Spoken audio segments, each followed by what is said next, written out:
Welcome to Voice of Stories. Discover tales that inspire, captivate, and bring words to life. Subscribe for unforgettable stories. The woman's fingers gripped her phone tighter as she spoke urgently to the 911 operator. "This young man is causing trouble," she insisted, her voice rising in urgency. The teenager she referred to stood nearby, unaware of the brewing tension. A black SUV screeched to a stop, drawing the attention of everyone in the vicinity. The city's mayor stepped out, her face set with determination. The accuser's eyes widened in shock as recognition set in. The mayor's voice cut through the silence, calm, but authoritative. "The person you're reporting? That's my son." In that instant, the woman's conviction faltered. She had just made a serious mistake that would reverberate throughout the community. As we reflect on this real-life story, take a moment to subscribe and turn on notifications for more impactful stories. Share where you're watching from in the comments. We'd love to hear from you. Jeremiah leaned against the old oak tree in Oakwood Park, basking in the afternoon sunlight. The scent of freshly mowed grass and blooming flowers filled the air. His mom had promised to pick him up soon, and he was content to wait, lost in thought. But then, he felt a prickling sensation on the back of his neck. He opened his eyes and looked around, spotting a middle-aged woman on a nearby bench. Sarah, as he later found out, was watching him with suspicion. Her expression tightened as she stood up, her movements deliberate as she approached. "What are you doing here?" she demanded sharply. "This is a family park. If you don't leave, I'm calling the police." The sting of her words stung Jeremiah. Confusion and anger began to churn within him. "Ma'am, I'm not causing any trouble," he said, struggling to keep his voice calm. "I'm just waiting for my mom. I have every right to be here." But Sarah was resolute. With a look of grim satisfaction, she pulled out her phone and dialed 911. Jeremiah's eyes widened as he stood up slowly, his hands raised in a placating gesture. "Please, there's no need for that," he pleaded, his voice quivering. "My mom will be here any minute." But Sarah's mind was made up. Jeremiah's chest tightened as the dispatcher answered. "There's a suspicious teenager here in Oakwood Park," Sarah said, her voice sharp. Jeremiah felt a wave of dread wash over him. His presence simply existing in this public space was now being painted as a threat because of the color of his skin. He knew the stories. He knew how quickly encounters like these could escalate. He prayed his mother would arrive soon as he braced himself for what was coming next. The screech of tires filled the air as two police cruisers pulled up, their sirens painting the park in red and blue. Jeremiah's heart raced, and a chill ran down his spine. The officers stepped out, their eyes scanning the scene. Jeremiah stood still, hands clearly visible, remembering his mother's lessons on how to interact with police. "What's going on here?" the taller officer asked, looking between Sarah and Jeremiah. Sarah stepped forward, her voice quivering. "This young man has been loitering for hours and refuses to leave. I'm concerned about safety." Jeremiah felt a surge of frustration at her version of events, but held his tongue. The officer's eyes shifted to Jeremiah, a guarded expression on his face. "Do you have any ID?" he asked. "No, sir," Jeremiah replied. "I'm only 14. I don't have a driver's license." The officers exchanged a look, their postures stiffening.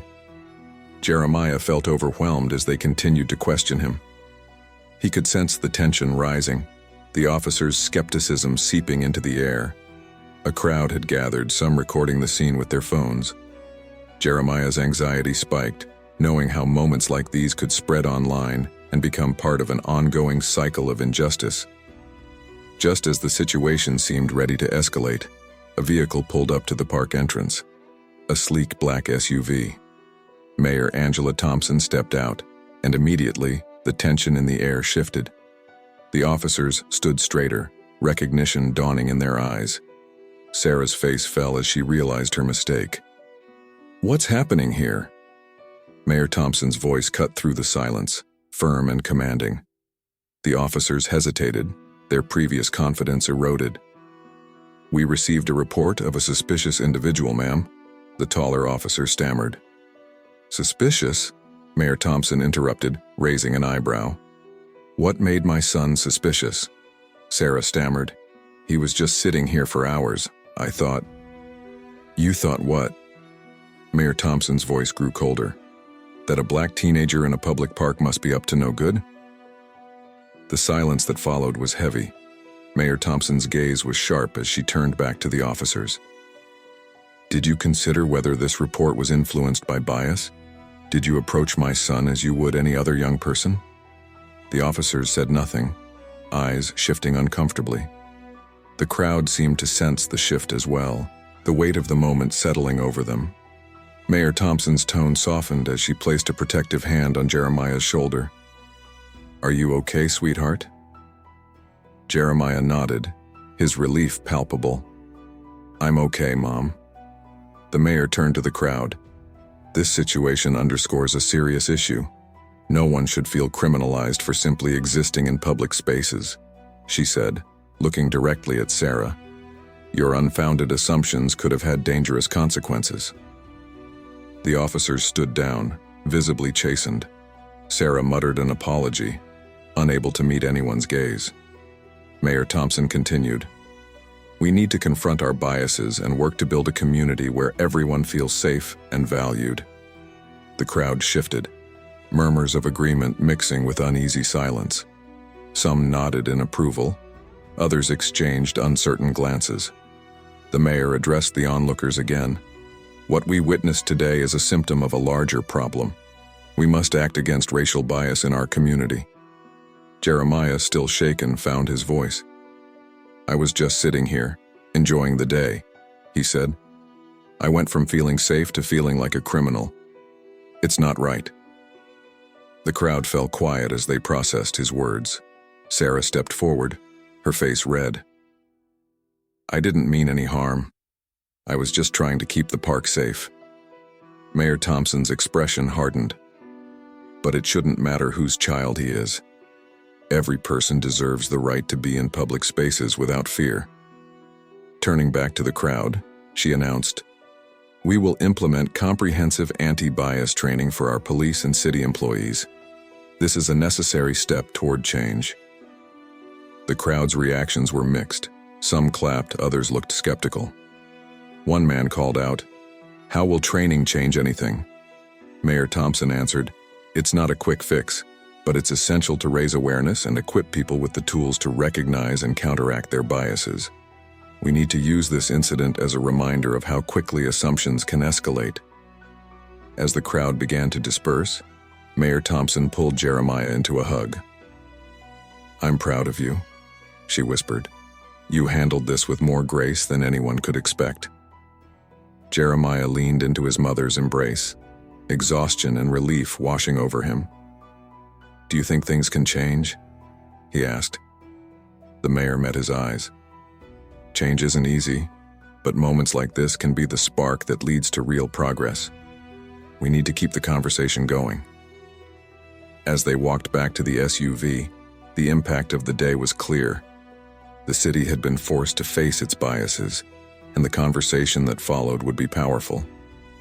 In the days that came, the city engaged in tough discussions. Schools held discussions. The local newspaper examined the history of bias. New initiatives were launched.